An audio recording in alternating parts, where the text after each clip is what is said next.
जसं जादूचं खेळ असता डबो हलवता जादूगर आणि दाखवतात तसं प्रकारचं नाणेफेक झाली. नाणेफेकीचं फळ लागलो. याची देही याची डोळा स्पर्धेचा आनंद घेऊन मिळता फक्त सांभाळून बाकी सुद्धा गर्दी. एकदा जोरदार टाळ्या. फायनलचा सामना पहिलं नारळ स्वप्नील आणि दिनेश काय समीर दोघांचे 5 नारळ शाबूदर. पहिलं फटको स्वप्नीलचं. दोन्ही अपक्षात घेतलेलं नारळ दिनेश चांदरेकरांना. एक नाव मालवण तालुक्यात ज्याचा गाजतात जवळजवळ 20-25 वर्ष झाली. वयाच्या 13-14 वर्ष नारळ लढवत सुरुवात केलं आणि अजूनपर्यंत नारळ लढवता आणि पुढची पिढी सुद्धा तयार करता. नारळ लढवणं सुद्धा एक कला आणि आपली एक संस्कृती ही संस्कृती सुद्धा पुढे पोहोचवतात या स्पर्धेच्या माध्यमातून. पहिल्याच नारळाची किती भांडणं चालू होती बघा.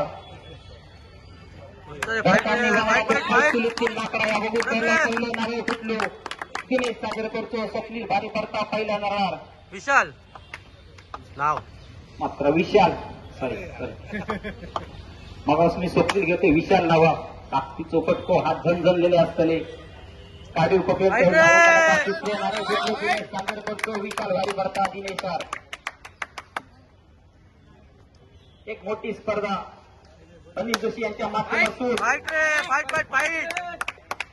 तिसरं नारळ फुटलो.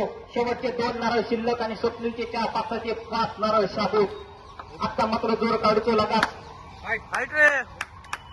शेवणीतलो नारळ काढतो लगा.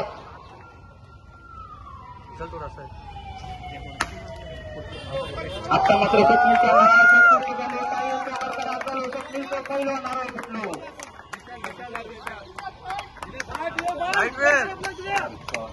विशालचं पहिलं नारळ फुटलो.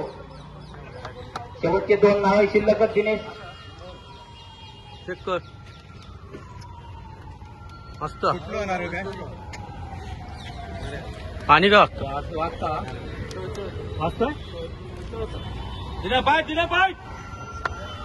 दिनेशचे समर्थक जास्त म्हणा हरकत नाही.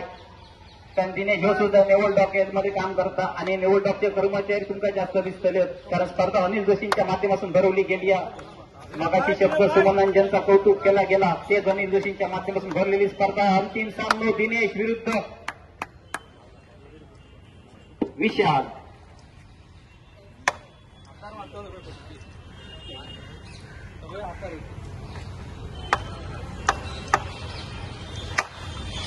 कडकडीत आवाज येता. नारळाची तुरस वरता. 2 आणि 5 नारळ शिल्लक असतील. 4 नारळ शिल्लक. दिनेशचे 2. खराब आले का काय समीर किती पटले विनाकारण गेले पट्ट्याच्यावर.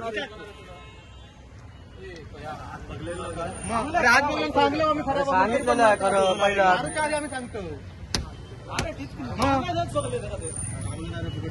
चांगल्या नारळाची वाट लावलं ना.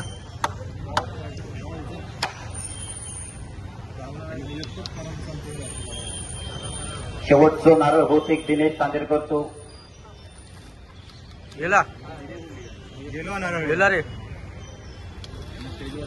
गेला गेला गेला फाईट रे. पहिल्या क्रमांकाचं